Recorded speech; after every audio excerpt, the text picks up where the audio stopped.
getting things ready to go here for USA. First-time coach coming in for this championship team. And the first pitch for Marion Wheaton comes in for a strike. Marion Wheaton with 126 in a third innings of work, 3.26 ERA, really likes to work in that drop, curve, change, can sprinkle in the rise as that one drifts over the right side of the plate. Count now 1-1. Going up against fellow pitcher here in Riley Betson. Stellar stats, leading different categories here for her crew. Certainly a threat at the plate. Always enjoy those pitcher-on-pitcher matchups with that unique understanding of the strike zone. Always makes for fun.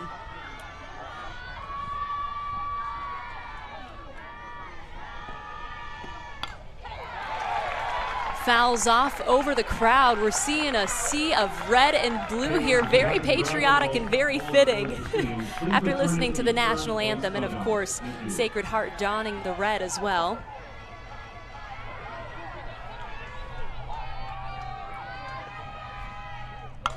Change floats in, that goes on the fly over to center field. However, out on the lip of the grass is Parrott to make the out. Now what Wheaton does best is she changes those velocities. She likes to ensure that she's also elevating different pitches, working in with that change, was able to catch Betson off balance to secure the first out of the game. Up next we have Wood, nicely pairing for that 1-2 punch, coming in with an average of 400. Wheaton pushing the velocity here, moving up in the zone, off to the outside part of the plate. 1 ball, no strikes.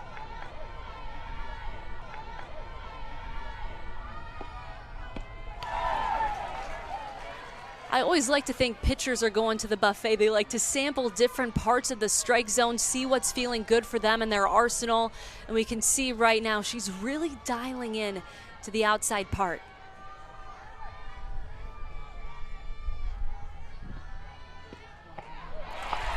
And that'll be a swinging strike. Count 2-1 now on Hannah Wood.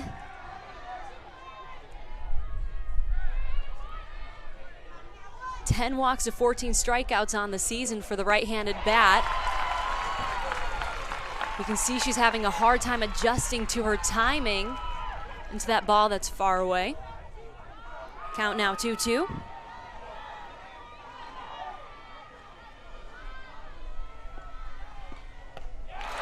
High in the zone, Rise will make that strike 3 on Wood. Wheaton's really coming in and bringing the heat today, inducing a soft pop-up that was on the lip of the grass.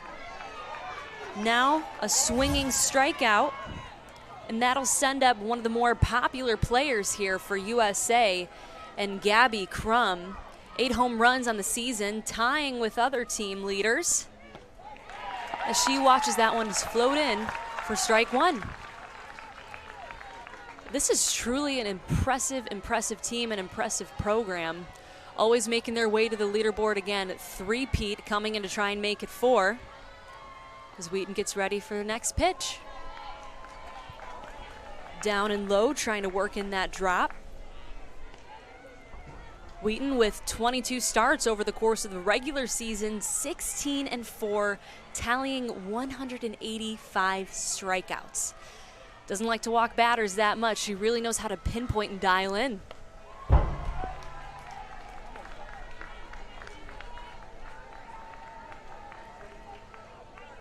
Two-1 now on Crum. Really like the front part of this batting order in Betson, Wood, and Crum. Betson and Crum actually in the same exact parts of the order as they were for championship last year. Ropes that one foul out into left. Rookard coming in to bring it back to the pitcher. Counts now 2-2, 2 outs.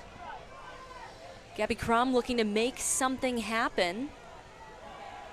Has been a part of the 3 spot for this team for a while now, as we mentioned, looking back on championship just a year ago.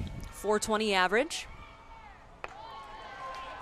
Wheaton trying to work back in with that change, but floats just too high. Full count now on Gabby. who's looking to swing at something that she'd like.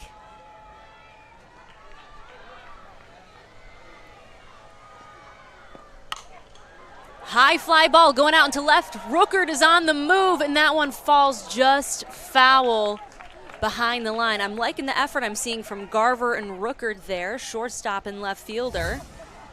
Try to get in on time. Crum is going to have that power in the swing, as you see here in this replay, but it falls just a hair to the left of the foul line, bringing in another chance for both Wheaton and Crum. Here comes the 3-2. And that one's rich into the left center gap. The ball goes, hits the wall. Rooker trips, the ball spills out towards center, and Crum safely arrives to second base for a double to get this thing rocking and rolling here for USA, who they're doing what they do best, get on base and have those power at bats. Looking at that nice compact swing there, keeping her head on the ball, flying out, almost looks as though it'll hit over the wall. Rooker taking the spill, but that's what we love about watching these softball semifinal games. Each and every player is giving 110%. Up next, we're bringing in the cleanup. Olivia Jubar also plays first base. Team leading average at 486. Has 40 RBIs to her name in the regular season, tallying 55 runs herself. Here comes the first pitch. Watches that one go for a strike down the middle. Crum is very successful on the base pass, knows how to find her way home. 45 runs to her name due to teammates helping her out from the plate. Another one down the middle. She'll send that into right field. Anderson lobs it back in.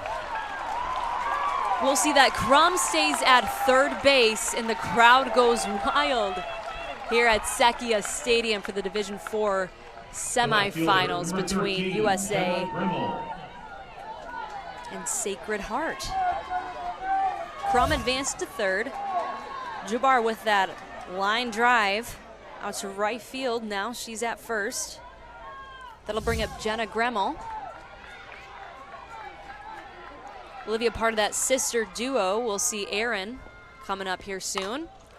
Hard shot, fly ball sent all the way out to the foul line, and Rookert will not get there in time.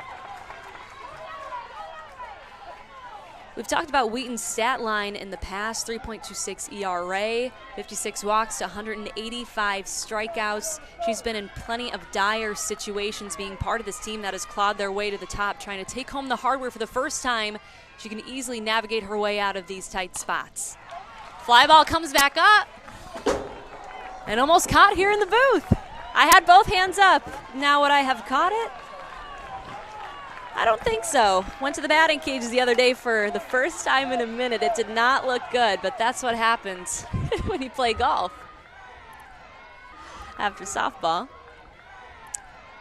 And here we go, 0-2. Hard swing there, but that will not get to the ball in time. Wheaton retiring the final batter, Olivia Jubar, who was just underneath that rise ball. Wheaton closing things out, and we'll be back here in a jiff. We are back, coming to you live from Sekia Stadium, Division IV semifinals between USA and Sacred Heart Academy.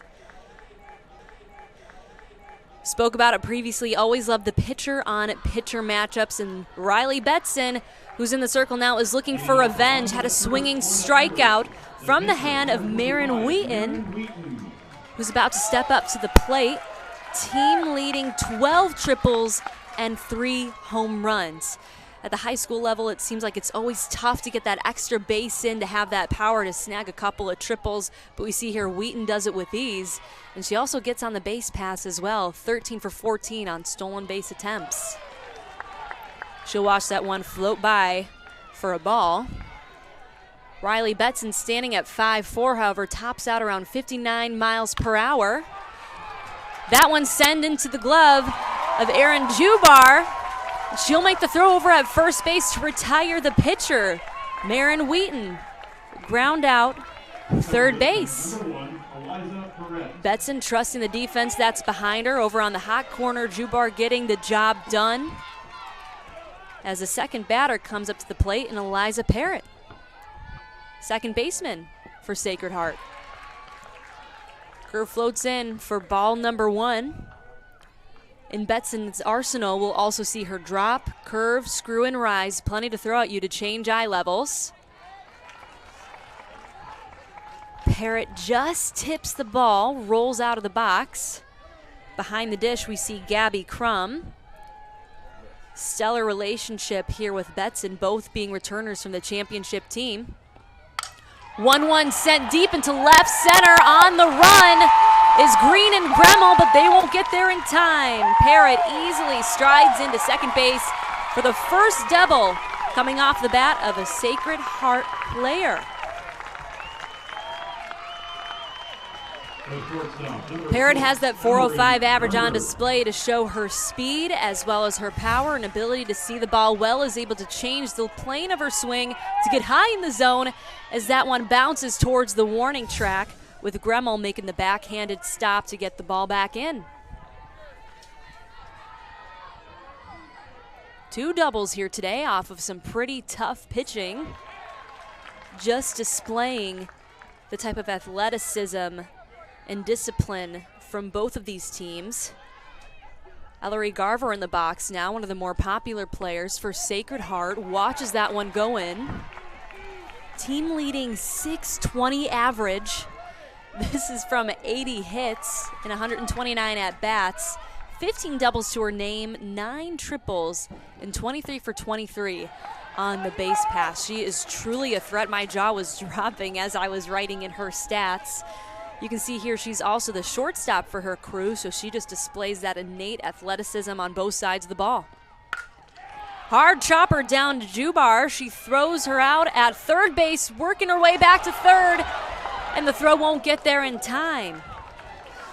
Parrott advances, and Garver goes back into the dugout. All smiles from Parrott there, hoping to make something happen for her team. Working low in the zone here, the hard chopper, but Erin has been a stud on the hot corner for this team for a hot minute, so she knows what to do. First pitch inside from Betson to Smith. Betson trying to dial it back in, keep calm with a runner on third. Does her prep work, scouting, talking to coaches and teammates. Great relationship with Crum, as we aforementioned. Working in a different mentality here against Smith. Works her way outside, good frame by Crum, but that won't cut it. 2-1. 2 outs.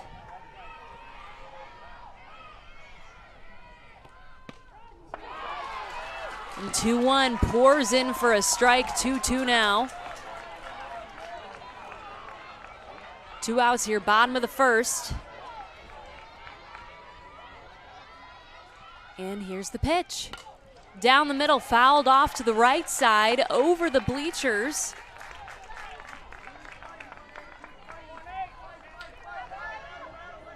And in the stands here, friends and family, excited to see what happens next. Changeup is roped into left center.